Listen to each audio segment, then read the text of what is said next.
to Tamil Gospel Tabernacle channel. கர்த்தருடைய பரிசுத்த நாமத்துக்கு மகிமை உண்டாவதாக. Glory be to the holy name of the Lord. முதலாம் கொரிந்தியர் 15ஆம் அதிகாரம் 31ஆம் வசனத்தை ஒரு விசை நாம் வாசிக்க கேட்கலாம். 1 Corinthians 15 chapter verse 31. நான் அனுதினமும் சாகிறேன், அதே நம்முடைய கர்த்தராகிய கிறிஸ்து இயேசுவினால் உங்களை குறித்து நான் பாராட்டுகிற மேன்மையை கொண்டு சத்தியமாய் சொல்லுகிறேன். கர்த்தருடைய பரிசுத்த நாமத்துக்கு மகிமை உண்டாவதாக. Glory be to the holy name of the Lord. அப்போஸ்தலனாகிய பவுல் சொல்லுகிறார், நான் அனுதினமும் சாகிறேன் என்று அவர் தன்னை குறித்து சொல்லுகிறார். Here Apostle Paul says of himself that he is dying daily. அனுதினமும் சாகிற ஒரு தன்மையை குறித்து பவுல் தன்னுடைய அனுபவத்திலே அவர் பேச ஆரம்பிக்கிறார். Saint Paul is speaking of his experience saying that I die daily. ஒவ்வொரு நாளும் ஒரு தேவனுடைய பிள்ளை தினமும் அவன் செய்ய வேண்டிய காரியம் என்ன என்பதை குறித்து இந்த மாலை வேளையிலே நாம் சிந்திக்க போகிறோம். This evening we are going to consider as to what a child of God should do daily. தினமும் இல்லாவிட்டால் அனுதினமும் இல்லாவிட்டால் தினம் தினம் ஒரு தேவனுடைய பிள்ளை தன்னுடைய வாழ்விலே செயல்படுத்த வேண்டிய காரியங்கள் என்ன? Every day or day after day what a child of God should do in his life. அதை குறித்து இந்த மாலை வேளையிலே நாம் சிந்திக்க போகிறோம். That is what we are going to meditate this evening. ஒவ்வொரு நாளும் உலகத்திலே நமக்கு பலவிதமான கடமைகள் இருக்கிறது.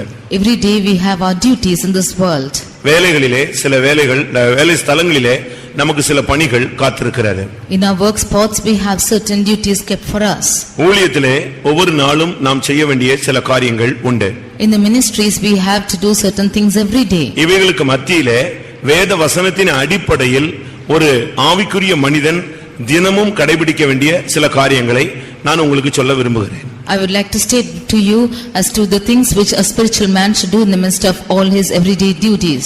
இன்றைக்கு நாம் உலகத்தை அண்ட சராசரங்களை பார்க்கும் பொழுது தேவனுடைய சிருஷ்டிப்பில் தேவன் சிருஷ்டித்து வைத்த ஒவ்வொரு காரியமும் தினமும் தேவன் செய்யும்படியாக சொன்ன காரியங்களை அழகாக செய்து கொண்டு வருகிறது. When we consider the whole universe we can see that the whole world is the whole universe is doing the things which the Lord has commanded it to do every day. சூரியனுக்கு ஒரு பாதையை வைத்திருக்கிறார். The Lord has kept a path for the sun. ஒவ்வொரு கோளங்களுக்கும் ஒவ்வொரு பாதையை வைத்திருக்கிறார். And the Lord has determined certain paths for everything. ஒவ்வொரு கோள்களுக்கும் planets. For every planet he has kept a path. அதுக்கு ஒவ்வொரு பாதை வைத்திருக்கிறார். He has kept the path for every planet. அது ஒரு நாளும் அந்த பாதையை விட்டு விலகுகிறதும் இல்லை, சோர்ந்து போகிறதும் இல்லை, அது தன்னுடைய பாதையை மாற்றிக் கொள்வதும் இல்லை, நிறுத்திக் கொள்வதும் இல்லை. It's not weary or faint or it's not stopping with its path at any time. 19ஆம் சங்கீதத்தை நாம் பார்க்கும் பொழுது சூரியனுக்கு ஒரு பாதையை கர்த்தர் ஏற்படுத்தி வைத்தார். When we see 19th Psalm we can see that God has determined a path for the sun. 5ஆம் வசனத்திலே அது தன் பாதையில் ஓட மகிழ்ச்சியாய் இருக்கிறது. And in 5th verse we see that it's rejoicing to run its race. ஒவ்வொரு சிருஷ்டிப்புக்கும் கர்த்தர் ஒவ்வொரு காரியங்களை ஏற்படுத்தி வைத்திருக்கிறார். அவைகள் அதை விட்டு ஒரு இன்ச் கூட அசையாமல் அது செயல்பட்டு கொண்டு வருகிறது.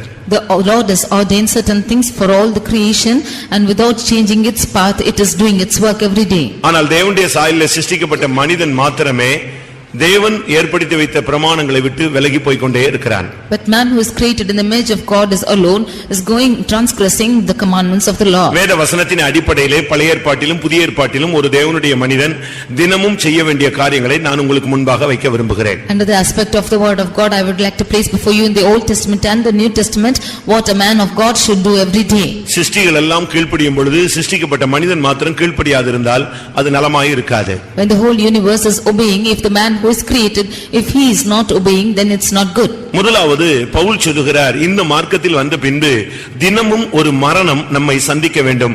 ஆவிக்குரிய ஜீவியத்திலே நாம் மாம்சீகத்திலே நாம் மரிக்க வேண்டிய சில காரியங்களை அவர் சொல்லுகிறார். Firstly, St. Paul says that in our spiritual life we should die daily and in our fleshly matters we have to die every day. Pavul சொல்லுகிறார், ஊழியத்தின் பாதையிலே பானபலியாக வார்க்கப்படக்கூடிய இந்த விசுவாச ஊழியத்தின் பாதையிலே சொல்லுகிறார், நான் அனுதினமும் சாகிறேன்.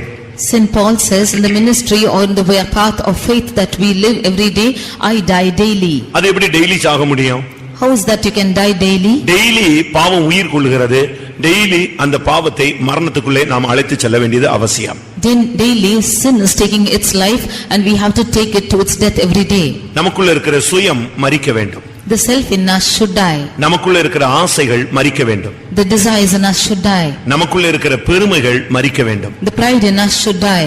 இதுதான் அனுதின மரணம் என்று சொல்லுகிறது. நமக்குள்ளே ஒவ்வொரு நாளும் தேவனுக்கு பிரியமில்லாத காரியங்கள் எல்லாம் மரித்துக்கொண்டே வர வேண்டும். This is the death which we say that the Lord which is not pleasing to him, it should die every day. ஒவ்வொரு நாளும் நாம் ஜீவனிலே வளர்ந்து கொண்டே வர வேண்டும். Every day we have to grow on into life. இன்றைக்கு நமக்கு சுயம் மரித்ததா? Today is our self dead. தேவன் இன்றைக்கு நமக்கு சுயத்தை உடைக்கக்கூடிய ஒரு பாதையை அனுமதிப்பார்.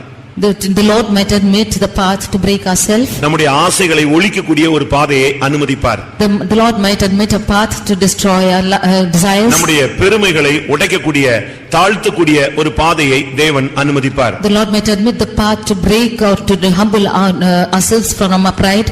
டெய்லி நமக்குள்ள இருக்கிறதான இந்த சுயம், ஆசை, பெருமை, தேவனுக்கு பிரியமில்லாத காரியங்களுக்கு எல்லாம் ஒரு மரணம் சந்தித்துக் கொண்டே வர வேண்டும். Every day to ourself and desires and to the pride and everything which is not pleasing to God, there should be a death which is occurring every day.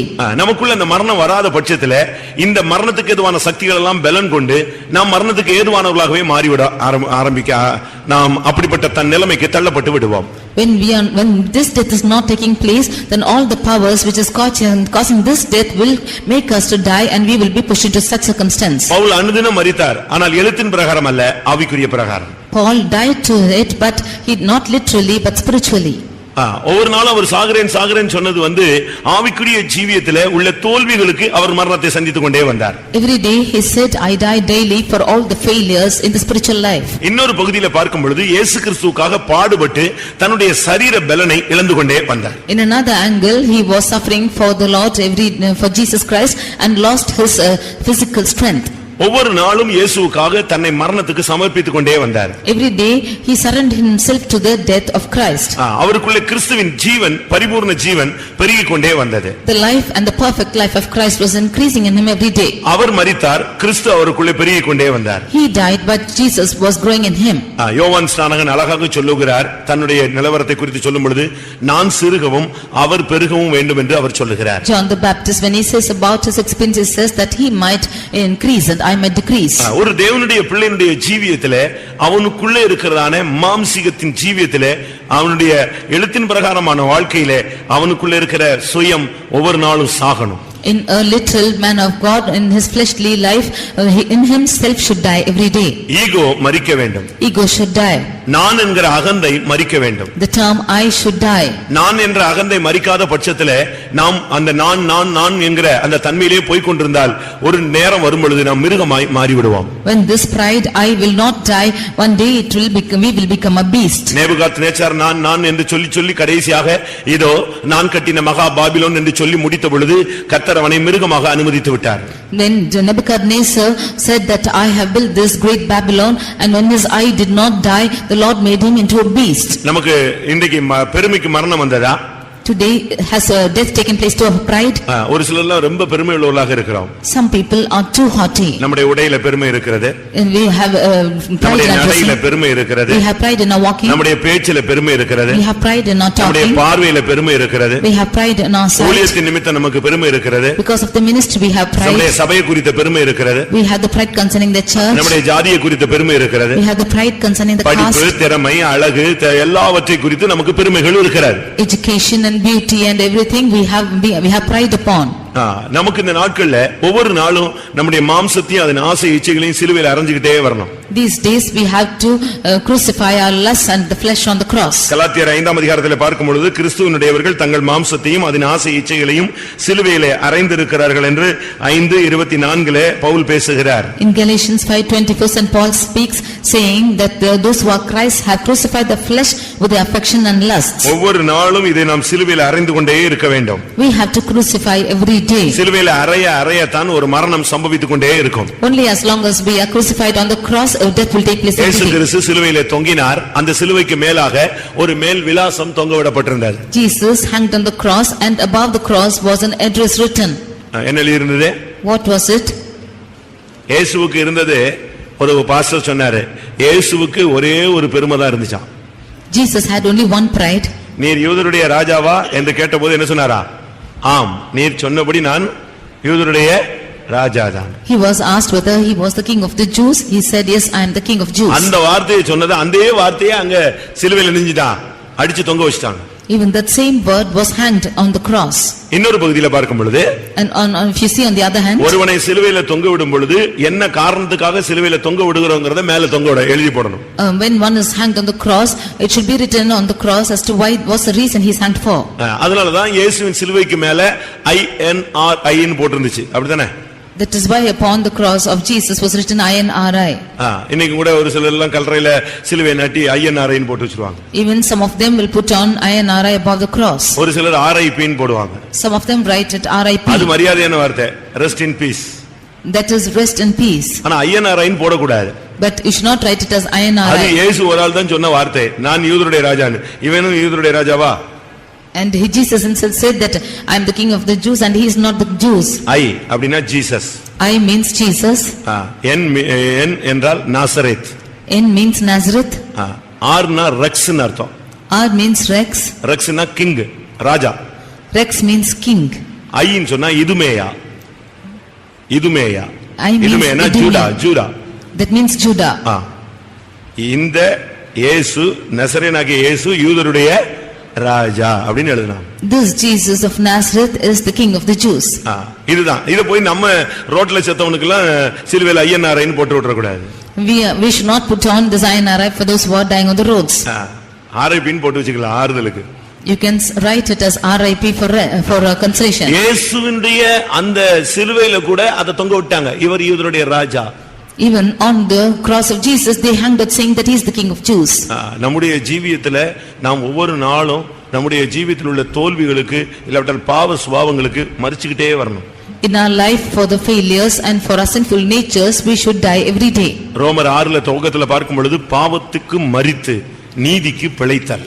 Romans 6:9 we see that he is dead to sin but alive unto God. இன்னைக்கு உன்னுடைய ஜீவியத்தில் உள்ள மாம்சத்துல ஒரு ஜீவியத்துல உன்னுடைய பாவ சுபாவங்களுக்கு நீ மரிச்சிருக்கணும். Today in your life you should die for your sinful natures. ஒவ்வொரு நாளும் இந்த சுயம், பெருமை, ஆசை, இந்த உலகத்தினுடைய காரியங்களுக்கு நீ செத்துக்கிட்டே வரணும். Every day for all your desires and lusts you should keep dying. இரண்டாவதாக, Secondly, லூக்கா எழுதின சுவிசேஷம் 9ஆம் அதிகாரம் 23ஆம் வசனம். Luke's Gospel 9:23. லூக்கா 9:23. பின்பு அவர் எல்லாரையும் நோக்கி, ஒருவன் என் பின்னே வர விரும்பினால் அவன் தன்னைத்தான் வெறுத்து தன் சிலுவையை அனுதினமும் எடுத்துக்கொண்டு என்னை பின்பற்ற கடவன். ஒன்று அனுதினம் சாகுதல். One thing, you should die every day. பாவ ஜீவியத்துக்கு மரித்தல். That is dying for sinful natures. இரண்டாவது, நம்முடைய வாழ்க்கையிலே நாம் சிலுவையை அனுதினம் சுமக்க வேண்டியவர்கள். Secondly, we have to carry the cross in our life every day. ஒவ்வொரு நாளும் ஒருவன் என்னை பின்பற்றி வர விரும்பினால் தன் சிலுவையை எடுத்துக்கொண்டு அனுதினம் என்னை பின்பற்ற கடவன். If one has to follow me, let him deny himself, take up his cross daily and follow me. இயேசு கிறிஸ்து ஒரு நாள் தான் சுமந்தாரு, நம்ம சாகுற வரைக்கும் சுமக்கணும். Jesus carried it only for one day, but we are carrying it till our death. இன்னைக்கு சிலுவை சுமந்தீங்களா? Today did you carry the cross? கழுத்துல தொங்க விட்டிருக்கிற தங்க சிலுவை இல்ல, பித்தளை சிலுவை அல்ல. It's not the wooden or the brazen cross which is hanging on your neck. அந்த சிலுவையை நான் சொல்லவில்லை. I do not say of that cross. ஒவ்வொரு மனிதனுக்கும் தேவன் ஒரு சிலுவையை வைத்திருக்கிறார். God has kept a cross for every man. சிலுவை வேண்டாம்னு சொன்னா உனக்கு சிங்காசனம் வேண்டாம்னு அர்த்தம். If you say you do not want cross, you do not want the throne. சிலுவை இல்லாமல் என்ன கிடையாது? சிங்காசனம் கிடையாது. Without cross is no throne. அவன் விசுவாசியோ ஊழியக்காரனோ இயேசுவை பின்பற்ற விரும்பினால் தன் சிலுவை எடுத்துக்கொண்டு அவரை அனுதினமும் பின்பற்ற வேண்டும். Whether he be a worker or a believer, if he has to follow Jesus, he has to take the cross every day and follow him. நம்ம சிலுவையை தூக்கி அம்மா தலையில கழுத்துல வைக்க முடியாது. We cannot take our cross and put it upon the neck of the mother. சிலுவையை சுமக்கணும், சிலுவையை ரோட்ல போட்டு இழுத்துட்டு போக கூடாது. We should not just drag it along the road but carry the cross. ஒருவேளை உன்னுடைய மனைவி உனக்கு சிலுவையாக இருக்கலாம். Maybe a wife is a cross for you. அன்றைக்கு இயேசு ஒரு மர சிலுவையை சுமந்தார். That day Jesus carried a wooden cross. இன்னைக்கு நாம ஒண்ணும் மர சிலுவையை சுமக்கிறது இல்ல. But we are not carrying a wooden cross today. மனிதர்கள் நமக்கு சிலுவைகளாக அமையலாம். People might be a cross to us. நம்முடைய வேலை ஸ்தலம் ஒரு சிலுவையாக அமையலாம். Our work might be a cross to us. நம்முடைய தொழில் ஸ்தலம் ஒரு சிலுவையாக அமையலாம். Our business center might be a cross to us. நம்முடைய ஊழிய பணித்தலம் ஒரு சிலுவையாக அமையலாம். Our ministry might be a cross to us. உன்னுடைய தாய் தகப்பன் உனக்கு ஒரு சிலுவையாக அமையலாம். Your father and mother might be a cross to you. உன்னுடைய பிள்ளைகள் உனக்கு ஒரு சிலுவையாக அமையலாம். Your children might be a cross to you. உன்னுடைய பெற்றோர்கள் உனக்கு ஒரு சிலுவை சுமையாக அமையலாம். Your parents might be a cross to you. உன்னுடைய மனைவி உனக்கு ஒரு சிலுவையாக இருக்கலாம். Your wife might be a cross to you. அதனால எனக்கு மனைவி வேண்டாம்னு சொல்லிட்டு தள்ளிவிட்டு ஒரு சிலர் எல்லாம் ஓடி போயிடுறாங்க. So many of them were run away saying that they do not want a wife at ஒரு all. சிலருக்கு புருஷன் குடிகாரனாக சிலுவையாக அமைந்த உடனே இந்த புருஷனை வேண்டாம்னு சொல்லிடுறாங்க. Sometimes when their husband is a drunkard, when he is like a cross, they say they do not நீ want him. புருஷன் வேண்டாம்னு சொல்லல, சிலுவை வேண்டாம்னு சொல்ற. You say, you are not saying that you do not want a husband, you say நீ you மனைவி want a வேண்டாம்னு cross. சொல்லல, நீ சிலுவை வேண்டாம்னு சொல்ற. You are not saying that you do not want a wife but the cross. நீ பாடுகள் வேண்டாம்னு சொல்றே தவிர நீ சிலுவையை நீ புறக்கணித்து தூக்கி எறிந்து விடுகிறாய். When you say that you do not want such people, then you are throwing away the cross. நீங்க சிலுவையை காரணம் முன்னிட்டும் நீங்கள் தினமும் சுமக்காமல் இருக்கவே கூடாது. With no reason, you should not carry the cross every day. பாடுகளை நீங்க சந்தோஷமா ஏற்றுக்கொள்ள வேண்டும். You should take the sufferings as with joy. நம்முடைய சிலுவையை நம்ம தான் சுமக்கணும். அது வெயிட் பண்ணிட்டே தான் இருக்கும் நமக்காக. Cross will be waiting for us, we only have to carry it. இந்த சிலுவைக்கு ஒரு பிரமாணம் உண்டு. The cross has a law. ஒன்று நீ அதை சுமந்து கொண்டு போவது. You should carry the cross. ஒரு குறிக்கப்பட்ட நேரத்துக்கு பிறகு அது உன்னை சுமக்க வேண்டும். After a certain period of time, that cross will carry you. அரண்மனையிலிருந்து Golgotha வரைக்கும் இயேசு சுமந்தார். கொல்கதாவிலே மரண வரை அது அவரை சுமந்தது. And from the palace even unto Golgotha, Jesus carried the cross, but after that even unto his death it carried him. அந்த சிலுவைக்கு ஒரு எடை இருந்தது. There is a weight for that cross. அதாவது இவரும் சுமக்க முடிய வேண்டியதா இருக்கணும். இவரை தூக்கி அதுல வச்சு அடிச்சா அது உடைஞ்சு விடாம அவருடைய எடையும் அதை தாங்க வேண்டும்.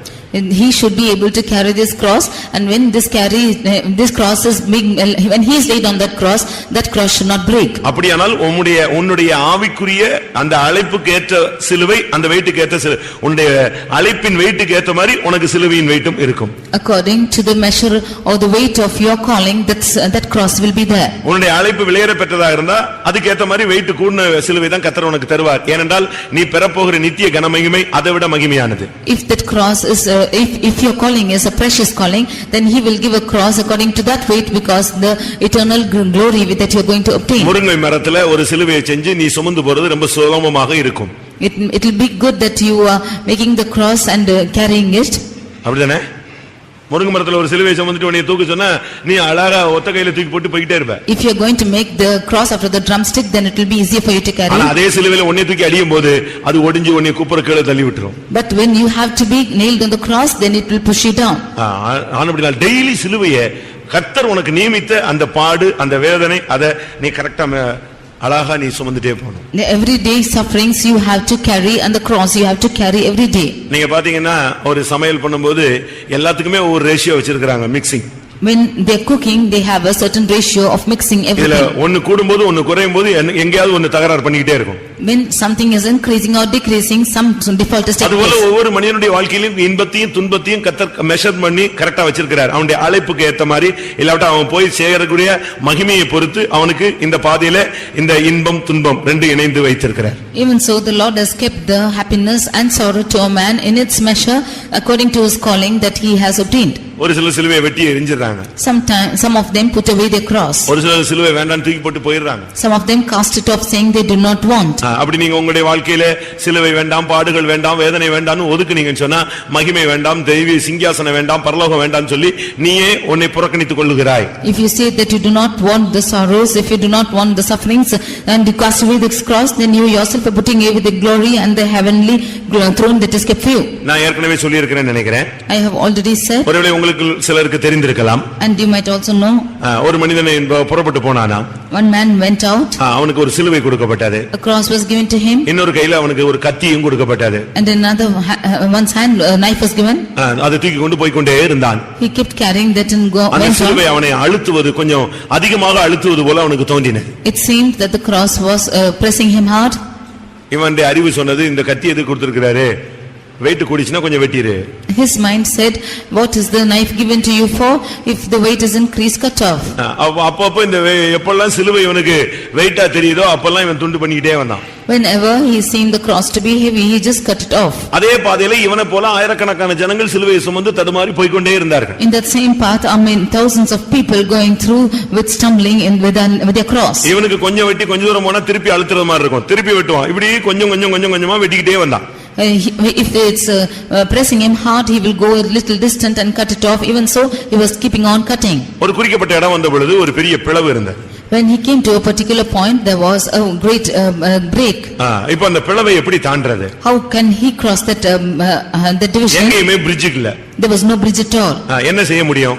What should he do? அப்ப இவன் நிப்பாட்டிட்டு பார்த்தான் என்ன பண்றாங்க இவங்க எல்லாம் எப்படி போறாங்கன்னு பார்க்கலாம்னு கொஞ்சம் wait. He was waiting to see as to how these people are going on. அவங்க வந்தாங்க இத பார்த்தாங்க அந்த சிலுவையை அவங்கவங்க கொண்டு வந்த சிலுவையை தூக்கி நேரா வச்சாங்க. அந்த பெரும் பிளவை தாண்டறதுக்கு அது போதுமானதா இருந்துச்சு. அதுல மிதிச்சு தாண்டி போயிட்டாங்க. They all came and saw this great division which was there, and they kept their cross and they just crossed and went off. இப்ப இவன் சிலுவையை வச்சா சிலுவை எங்க போயிடுச்சு? பள்ளத்துக்குள்ள போயிடுச்சு. Now when he went and laid his cross, it went to the valley. எப்படி இருக்கும்?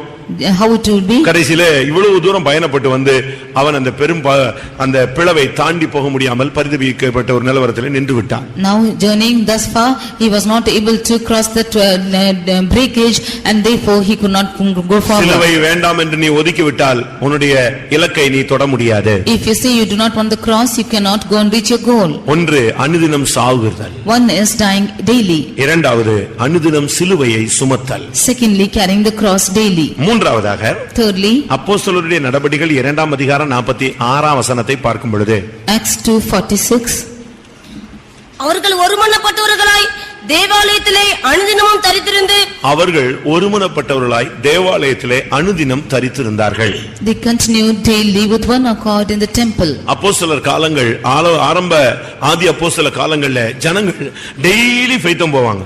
In the early apostolic days, the people used to go to the house of God every day. Daily தேவாலயத்துக்கு அவங்க போயிடுவாங்க. They used to go to the temple of God every day. அவங்களுடைய வாழ்க்கையில அது ஒரு அங்கமாக அமைந்திருந்தது. That was the experience in their life. அவங்களுக்குலாம் மனைவி பிள்ளைகள் வீடு வாசல் சொத்து நிலம் எல்லாம் உண்டு.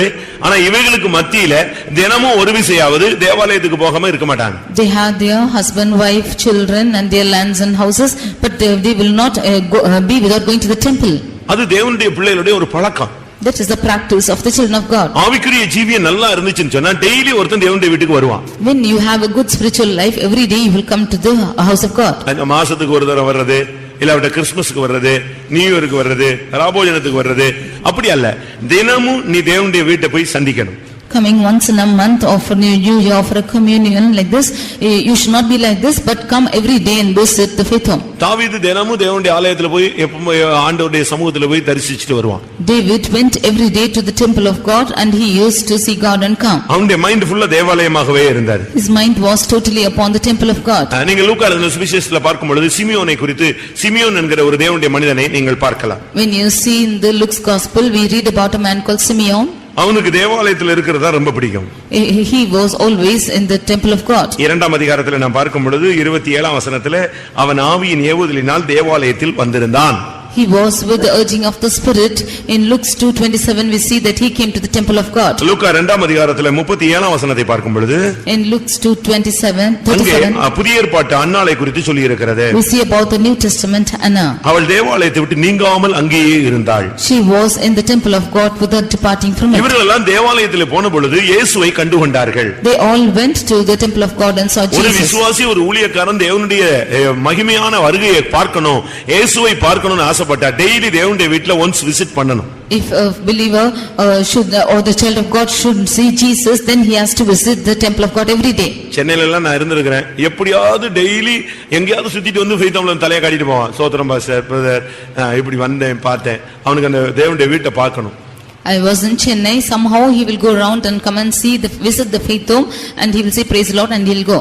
ஏதாவது வேலை இருந்துச்சுன்னா செய்வாங்க. இல்லட்ட அங்க என்ன ஏதாவது செய்தி நல்லது ஏதாவதுன்னா விசாரிச்சுட்டு போயிட்டு இருப்பான். If there is any work they will do, or they will just inquire and they will go off. தேவனுடைய ஆலயத்தை குறித்து உனக்கு ஒரு பாரம் இருக்கணும். You should have a burden concerning the church. தேவனுடைய வீட்டை குறித்து ஒரு பாரம் இருக்கணும். You should have the burden concerning the house of God. நம்முடைய ஊழியங்கள் இப்பொழுது செல்வாக்குள்ளதாக மாறிவிட்டது. Today our ministries are full of luxuriousness. அன்றைக்கு தூத்துக்குடியில முதலாவது இந்த சிபிஎம் சபை தொடங்கும் பொழுது In the beginning in Tuticorin when the first CPM was begun, மொத்தமே 5 குடும்பம் தான். there were only totally 5 families. அவங்க தான் அந்த சபைக்கு தூண்களே. They are only pillars of the church. அதுல ஒருத்தர் வந்து வாத்தியார். And one of them was a teacher. அவங்க மனைவியும் teacher. His wife is also a teacher. ரெண்டு பேரும் மத்தியானம் சாப்பாட்டுக்கு வீட்டுக்கு வருவாங்க. Both of them will come the afternoon for lunch. ஆவியானவர் பேசுவாரா, நீ இப்ப மத்தியானம் நல்லா சாப்பிடுறியே, அங்க ஃபெய்த்தம்ல ஏதாவது இருந்துச்சுன்னு யோசிச்சு பாத்தியா அப்படிம்பாரா. The Spirit of God will speak like this. You are eating a good food. Do you know whether they are eating in the faith home or not? அதோட ரெண்டு பேரும் வீட்ல செஞ்சதெல்லாம் தூக்கிட்டு எங்க வந்துருது, ஃபெய்த்தம் வந்துருவாங்க. With that both of them will come to the faith home. அங்க போனா அங்க ஒண்ணுமே இருக்காது. When they go there, there will be nothing. திரும்ப இவங்க எல்லாம் சேர்ந்து மொத்தமா உட்கார்ந்து கொஞ்சம் கொஞ்சம் எல்லாரும் பகிர்ந்து சாப்பிட்டு இவங்க ஸ்கூலுக்கு கிளம்பி போவாங்க. Then they together with them will eat little and they will go back to school. யோசிச்சு பாருங்க. Just think and see. அந்த காலத்துல ஃபெய்த்தோம்ல எல்லாம் ஃபெய்த்தோம் பிள்ளைங்கன்னு ஒரு குரூப் இருந்தாங்க, ஊழியக்காரங்களுடைய பிள்ளைகள். Those days there were the children of the servants of God in the faith home. அப்பெல்லாம் அவங்க விசிட்டிங் போனா when they used to go for visiting, அங்க ஏதாவது பன்னு கொடுத்தா அதை எடுத்து கொண்டு வந்து தான் இந்த ஃபெய்த்தோம் பிள்ளைகளுக்கு சாப்பாட்டுக்கு கொடுப்பாங்க. if they are given a bun or something, when they are going for visiting, they will bring and for this faith home children and feed them. இப்படி தான் அந்த காலங்களில் விசுவாச வீட்டை குறித்த ஒரு வெளிச்சத்தை தேவன் தம்முடைய ஜனங்களுக்கு கொடுத்தார். This is how the Lord gave them the light of the house of God. அனுதினம் அவர்கள் தேவாலயத்தில் தரித்திருந்தார்கள். Every day they came to the temple of God. Daily நீ தேவ சமூகத்துக்கு ஒரு ட்ரிப்பாவது நீ போகணும். Every day you have to go to the house of God. ஒன்று டெய்லி நீ மாம்சத்துல பாவத்துக்கு சாகணும். Every day you should die for sin in your flesh. Daily உன்னுடைய சிலுவை நீ சுமக்க வேண்டும். Every day you should carry your cross. மூன்றாவது டெய்லி நீ தேவ சமூகத்துக்கு தேவாலயத்துக்கு போக வேண்டும். Daily you should go to the temple of God. நான்காவதாக Fourthly, 88ஆம் சங்கீதம் 9ஆம் வசனத்தை பார்க்கும் பொழுது 88 Psalm verse 9. 88ஆம் சங்கீதம் 9ஆம் வசனம். துக்கத்தினால் என் கண் தோய்ந்து போயிற்று. கர்த்தாவே, அனுதினமும் நான் உம்மை நோக்கி கூப்பிட்டு உமக்கு நேராக என் கைகளை விரிக்கிறேன். அனுதினமும் உம்மை நோக்கி கூப்பிட்டு என் கைகளை நான் ஏறெடுக்கிறேன். I have called daily upon thee, I have stretched out my hands unto thee. தினமும் தேவனை நோக்கி நாம் கூப்பிடுகிற ஒரு பழக்கம் இருக்க வேண்டும். This we should have an experience of calling unto the Lord every day. காலையில கூப்பிடணும். In morning we have to call. நைட்ல கூப்பிடணும். Night we have to call. நம்ம என்ன செய்யறோம் தெரியுமா? ஆபத்து காலத்தில் என்னை நோக்கி கூப்பிடு. அதெல்லாம் ரொம்ப தெளிவா பிடிச்சு வச்சிருக்கோம். But what we do is in the times of our needs, in the time of danger we call out. ஆபத்து காலத்தில் என்னை நோக்கி கூப்பிடு, நான் உன்னை விடுவிப்பேன், நீ என்னை மகிமைப்படுத்துவாய். You call unto me in the day of trouble, I will deliver thee and you shall glorify me. Okay, ஆபத்து முடிஞ்சு போயிடுச்சு. So the danger is gone. அதுக்கு பிறகு after that, அடுத்த ஆபத்து வந்தாதான் நீ கூப்பிடுவியா? only after the next trouble or danger comes. முதலாம் ஆபத்து கடந்து போயிட்டு அடுத்த இரண்டாம் ஆபத்து வந்தாதான் கூப்பிடுவியா? Only after the first thing is gone and the second was coming you will call. அப்படி அல்ல பிரியமானவர்களே. This is not so. நம்முடைய வாழ்க்கையில நாம் எப்பொழுதுமே தேவனை நோக்கி பேசிக்கொண்டே இருக்கக்கூடியவர்களாக இருக்க வேண்டும். In our lives we have to speak to God every day. எந்த நேரத்திலும் உன்னுடைய கை எடுக்கணும். Every time your hands should be stretched out. நீங்க வீட்ல எல்லாம் தனியா ஜெபிக்கும்போது ஒருவேளை பெண்கள் பிள்ளைங்க எல்லாம் பெண்கள் சகோதரிகள் நீங்க ஒருவேளை கூட்ட நேரங்கள்ல கைகளை உயர்த்துறது கொஞ்சம் வெக்கமா நீங்க யோசிச்சா கூட வீட்ல உங்களுடைய அறை வீட்டை பூட்டி கொண்டு கைகளை என்ன செய்யுங்க, நல்லா உயர்த்துங்க. If the young girls or sisters are ashamed to lift up your hands in the church, go to your house and stretch out your hands. இங்க சொல்லி இருக்கு, அனுதினமும் நான் உம்மை நோக்கி கூப்பிட்டு என் கைகளை ஏறெடுக்கிறேன். Here it is said, I have called daily upon thee and stretched out my hands unto thee. வாழ்வின் ஊழியத்தின் வருங்காலத்தின் வெற்றி தோல்வியை நிர்மாணிப்பது உன்னுடைய கைகள். Your life and ministry and the victory and defeat has been determined by your hands. நீ எவ்வளவு கையை உயர்த்தியோ அவ்வளவு ஜெயிப்பாய். To the extent you stretch out your hands, you will be victorious. எவ்வளவு உன் கைகளை தாழ விடுறாயோ அவ்வளவு தோற்பாய். To the extent you put down your hands, you will be defeated. ஆண்டவரை நோக்கி கூப்பிடணும், டெய்லி ஜெபிக்கணும். You should call out to the Lord every day. என்ன வந்தாலும் நீ ஜெபிச்சிட்டே இருக்கணும். Whatever happens, you have to pray. அந்த ஜெபத்துல உனக்கு போர் அடிக்க கூடாது. You should not be bored up in prayer. ஒரு 10 நிமிஷம் ஜெபிச்சிட்டு ஒருத்தனுக்கு திருப்தி கிடைச்சிருச்சுன்னு சொன்னா பிசாசு அவனுக்குள்ள வந்துட்டான்னு அர்த்தம். If one is praying for 10 minutes and he is satisfied, then Satan is coming into him. ஜெபத்துல 24 hours இருந்தா கூட உனக்கு என்ன செய்ய கூடாது? சலிப்பே வரக்கூடாது. Even if you are 24 hours in prayer, you should not be tired. ஏனென்றால் நீ மனிதனோடு பேசல, தேவனோடு பேசுகிறாய். Because you are not speaking to man but to God. ரகசியங்களை பேசுகிறாய். You are speaking mysteries. உனக்கு பக்தி விருத்தி உண்டாக நீ பேசுகிறாய். You are speaking that you might have the godliness. நீயா ஜெபிச்சா உனக்கு சலிப்பு உண்டாகும். ஆனாலும் தான் ஆவியானவரை நீ கொஞ்சம் கூப்பிடணும். அவர் வாக்குக்கடங்காத பெருமூச்சுகளோடு உனக்குள்ள இருந்து விண்ணப்பம் பண்ணுவார். If you would speak, then you will find faint in that. But if you call out the Holy Spirit, he will speak for you. நான் ஒன்னு சொல்லுகிறேன். One thing I say. உங்களுடைய ஜீவியத்துல துவக்க காலத்துல இருந்த அந்த முன்பு செய்த அந்த ஜெபத்துக்கு நீங்க வாங்க, அது போதுமானது. You come back to the prayer which you had made in the beginning, that is sufficient. நல்லா கவனிங்க. உங்களுடைய லைஃப்ல நீங்க எப்படி முந்தி ஆரம்ப காலங்களில் ஜெபிச்சீங்களோ அந்த ஜெபத்துக்கு வாங்க. உங்களுடைய ஒரிஜினல் அந்த பிரேயர் லைஃப்க்கு நீங்க வாங்க, அது போதும். You come to your original prayer life which you had prayed in the beginning times of your spiritual life. You come to that place. தானியேல் 6ஆம் அதிகாரம் 10ஆம் வசனத்தை பார்க்கும் பொழுது Daniel chapter 6 verse 10. தான் முன்பு செய்து வந்த ஜெபத்தை அவன் பண்ணினான். He did the prayer that he did before. அவன் எப்பொழுதும் செய்யற அந்த ஜெபத்தை அவன் விடாம அதையே ஃபாலோ பண்ணிட்டே இருக்கான். அது போதுமானது. He did the same prayer as he had offered before. That is sufficient.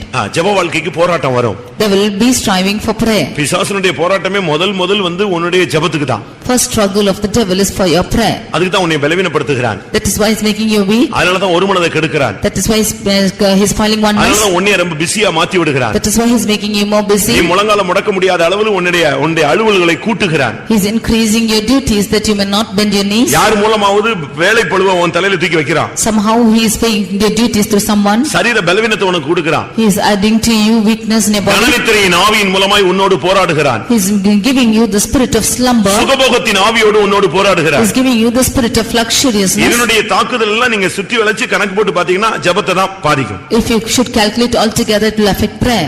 அதனால நம்முடைய ஜீவிதத்துல நான்காவது தினமும் செய்ய வேண்டியது முன்பு செய்து வந்த ஜெபத்தை நாம் கடைபிடிக்க வேண்டும். Therefore, fourthly, we have to do one thing, that we have to keep the prayer which we had done before. கொஞ்ச நேரம் உட்கார்ந்து அவர்ட்ட பேசுங்க.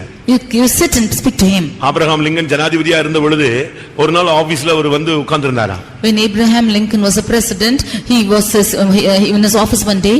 எல்லா தளபதிகள் எல்லாம் வந்துட்டாங்க. And all the chief officers had come. எல்லாம் வெளிய வந்து நின்னுட்டே இருக்காங்க. They all were standing out. இவர் உள்ள பேசிக்கிட்டே இருக்கார். He was speaking inside. இந்த பேசுற சத்தத்தை கேட்ட உடனே யாரோ உள்ள உட்கார்ந்திருக்காங்க, யாரோ பேசிட்டு இருக்காங்கன்னு சொல்லிட்டு அவ்வளவு வெறும் வெளிய waiting.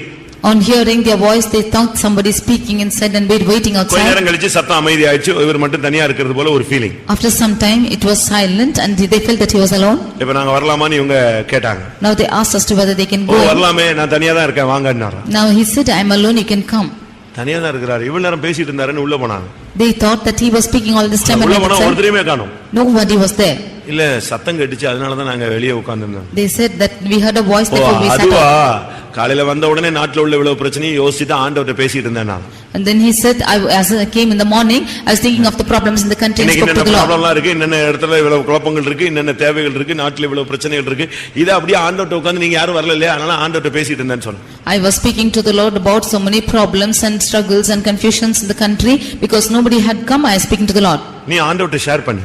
You share it with God. ஆண்டவர் நோக்கி கூப்பிடு. You speak, call it to the Lord. நீ முன்பு செய்த ஜெபம், அதாவது அந்த நைட் ஜெபம், காலை ஜெபம், இரவு ஜெபம், மத்தியான ஜெபம், நேரம் கிடைச்ச போது ஜெபம், லீவ் நாள்ல ஜெபிச்ச ஜெபம், நைட் மிட்நைட் பிரேயர், இதையே நீ பண்ண ஜெபத்தை அந்த வசனம் வாசிங்க. தானியேல் 6:10 முன்பு செய்து வந்த ஜெபம். Daniel 6:10.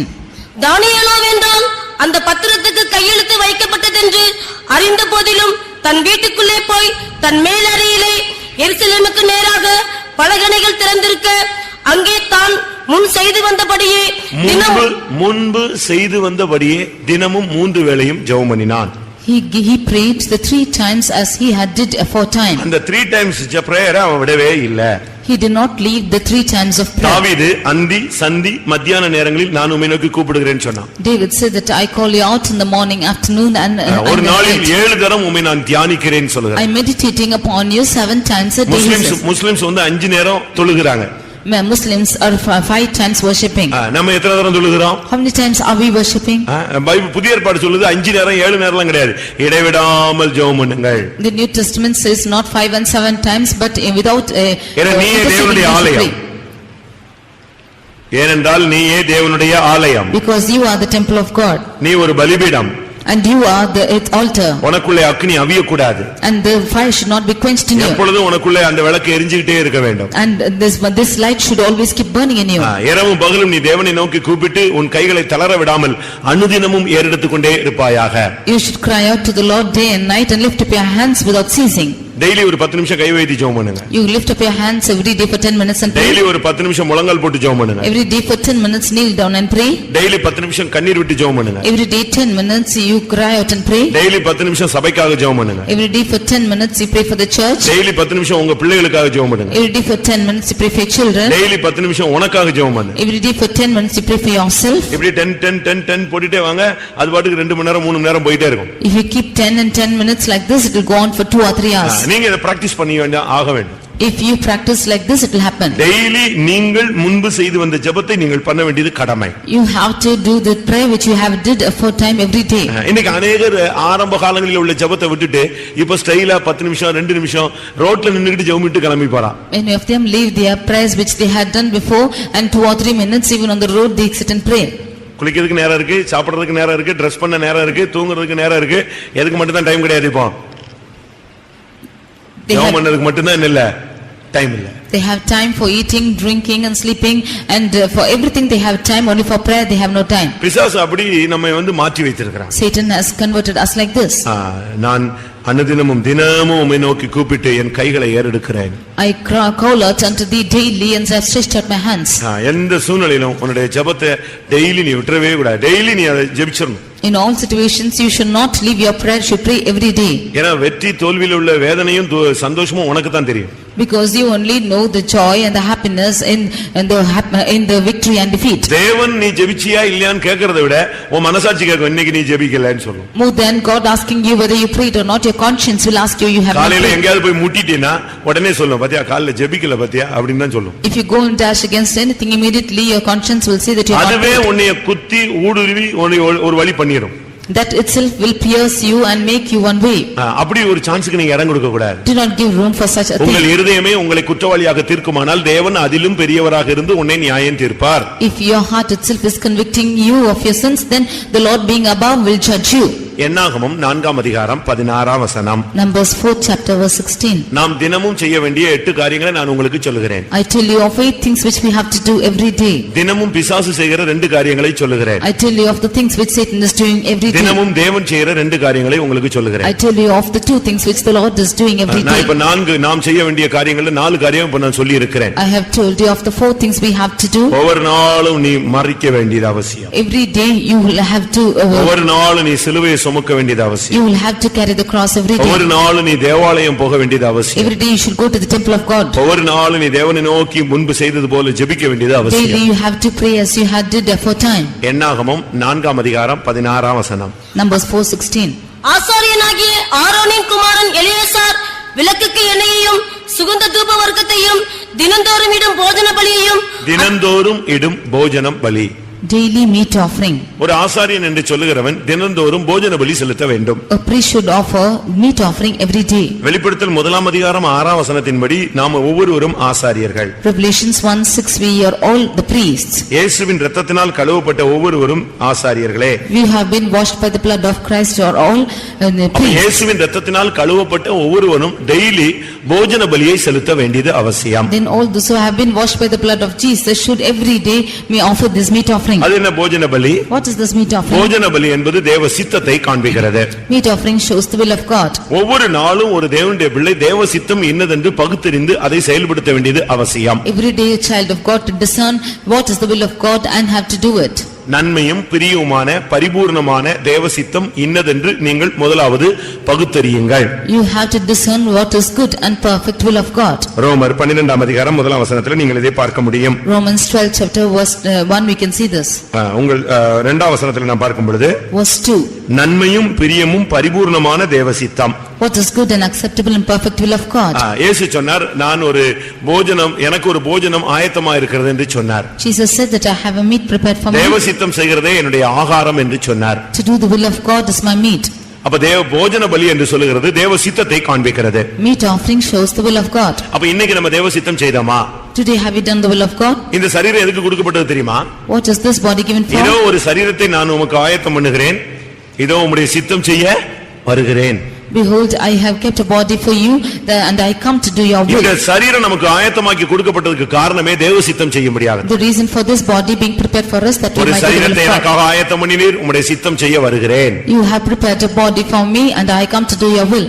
அப்ப ஒவ்வொரு புத்தகச் சுருளில் என்னை குறித்து எழுதப்பட்டிருக்கிறது என்று இயேசு சொன்னார். Jesus said that in the volume of the books it's written about me. அப்ப ஒவ்வொரு நாளும் நம்மை குறித்து ஒரு புத்தகச் சுருளில் எழுதப்பட்ட காரியங்களை நாம் கண்டு அதை நினைத்து இன்னைக்கு இந்த தேவ சித்தத்தை நாம் நிறைவேற்ற வேண்டும். Then every day we have to discern as to what is written about us in the volume of the book and fulfill the will of God. அப்ப இன்னைக்கு தேவ சித்தம் என்ன? Today what is the will of God? சொல்லுங்க. இன்னைக்கு தேவ சித்தம் என்ன? What is the will of God today? காலை ஃபாஸ்டிங் பிரேயருக்கு வந்திருக்க வேண்டும். You should have come for fasting prayer this morning. Bible ஸ்டடிக்கு வந்திருக்க வேண்டும். You should have come for the Bible study. இது வெளியரங்கமாக எழுத்தின் பிரகாரமான ஒரு விசுவாசியினுடைய இன்றைய தேவ சித்தத்தினுடைய போஷன் என்னது? இந்த 2 காரியம். This is the portion of a believer which you have to do today. அதுல காலையில அவங்க வேலையோ ஆபீஸோ பிசினஸோ ரைட் அது மைனஸ் பண்ணிரலாம். Morning you might have office or work or business, you can minus மற்றபடி that. வீட்ல உட்கார்ந்து நேரத்தை போக்கிட்டு பக்கத்து வீட்ல கதை பேசுறவங்களுக்கு தேவ சமூகத்துக்கு வர்றதுதான் தேவ சித்தம். But unto the ones who are going to the neighbor's house and whiling away their time, it is the will of God to come to the presence of God. அப்ப மாலையில நாசரேத்துல இருக்கிற எல்லா விசுவாசியும் எங்க வரணும்? இன்றைய தேவ சித்தம் என்ன? Then what is the will of God today for the Nazareth believers? சொல்லுங்க. இன்றைய தேவ சித்தம் என்னது? தேவ சமூகத்துக்கு நீ வந்திருக்கணும். The will of God is to come to the presence of God. இயேசு சொன்னாரு அந்த சமாரியா ஸ்திரீக்கு அந்த சுவிசேஷம் சொன்னார் பாருங்க, அவ போய் ஜனங்கள் எல்லாம் கூட்டிட்டு வந்தா, அதுதான் என்னுடைய ஆகாரம்னு சொன்னார். Jesus told the gospel to the Samaritan woman. She went and called out all the people and came that Jesus meet. ஒரு தேவனுடைய பிள்ளையினுடைய வாழ்க்கையில் உள்ள தேவ சித்தம் சொன்னா குமாரனை வெளிப்படுத்த வேண்டியது, சுவிசேஷத்தை அறிவிக்க வேண்டியது. It's so the will of God and child of God's life is to declare the gospel to the people. ஒரு சின்ன கேப் கிடைச்சது. She got a small gap. ஒரு சின்ன கேப் தான். It was a small gap. அவர் வந்து tired ஆகி அந்த கிணத்தண்டை யாக்கோபின் கிணத்தண்டை உட்கார்ந்துட்டார். He was so tired and he sat by the well of Jacob. இப்போ அவங்க சாப்பாடு வாங்குறதுக்காக எங்க போயிருக்காங்க? மார்க்கெட் போயிருக்காங்க. Now all of them have gone to the market to get food. இவங்க மார்க்கெட்ல போய் காய்கறி வாங்கி சமையல் பண்ணி ரெடி பண்ணிட்டு வர்றது இல்ல, ஆகாரமே வாங்கிட்டு வர்றாங்க. அப்ப இந்த கேப்புக்குள்ள இயேசு எதை செய்ய ஆரம்பிச்சாரு? தேவ சித்தம் செய்ய ஆரம்பிச்சார், சுவிசேஷம் சொல்ல ஆரம்பிச்சார். அப்ப ஒவ்வொரு நாளும் எந்த சூழ்நிலையிலும் கிடைக்கிற கேப்ல ஒரு ஊழியம் செய்யறதுதான் தேவ சித்தம். They went to the market to get food. Within this time Jesus declared the gospel to her, and every day to declare the gospel is the will of God. அதுக்கு போய் நம்ம வந்து ரெடி ஆகி புறப்பட்டு Dress போட்டு coat suit போட்டு புறப்பட்டு வண்டி எடுத்துட்டு போய் அதுக்கு 3 மணி நேரம் அப்படிலாம் இல்ல. உனக்கு ஒரு சான்ஸ் கிடைச்சா நீ அதுல சமயம் வாய்த்தாலும் வாய்க்காவிட்டாலும் அந்த ஊழியத்தை நீ செய்து விட வேண்டும். Whether you get time or not, you have to do the ministry. இந்த கேப்புக்குள்ள அவளை சந்திச்சு அவ லைஃப மாத்தி அவளை போய் ஊரெல்லாம் கூட்டு வர வச்சு மெய்யாகவே உலக ரட்சகர் என்பதை அங்க நிரூபிச்சு காண்பித்தார். Within this gap he is declaring the gospel to her, and she is going and calling out to all the people and saying that he is truly the savior of the world. நீ வேலை பார்க்கிற இடத்துல தேவ சித்தம் செய்யலாம், இயேசுவை வெளிப்படுத்தலாம், ரட்சிப்பை சொல்லலாம், சுவிசேஷம் சொல்லலாம். In your work spot you can go and reveal Jesus Christ, and you can say the gospel to them. நம்மில் எத்தனை பேர் சுவிசேஷத்தை சொல்றோம், தேவ சித்தம் செய்றோம்? How many of us are doing the will of God and declaring the gospel? அடுத்து என்னாகமம் 29ஆம் அதிகாரத்துல பார்க்கும் பொழுது Next in Numbers 29 6ஆம் வசனத்துல verse 6, தினம் இடும் சர்வாங்க தகன பலி, offering daily burnt offering. மாதப்பிறப்பின் சர்வாங்க தகன பலியையும் அதன் போஜன பலியையும் தினந்தோறும் இடும் சர்வாங்க தகன பலியையும் தினந்தோறும் இடும் சர்வாங்க தகன பலி, Daily burnt offering.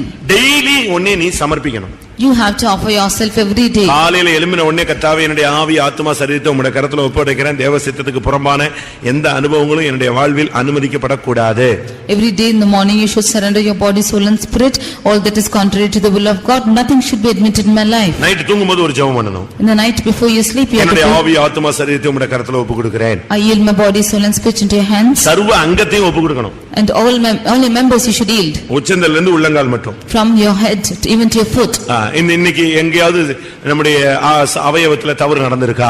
Is there any error which occurred in our body? சிந்தை கெட்டு போயிடுச்சா? How's the mind? பார்வை கெட்டு போயிருச்சா? Is our sight வார்த்தை கெட்டு spoiled? போயிருச்சா? Is their talk spoiled? போஜன பிரியராய் மாறி விட்டோமா? Have you become நம்முடைய கிரியைகள் நிறைவுள்ளவைகள் இல்லாமல் போய்விட்டதா? Is our hands without நம்முடைய records? கால்கள் தீவினையை செய்ய தீவிரித்து விட்டதா?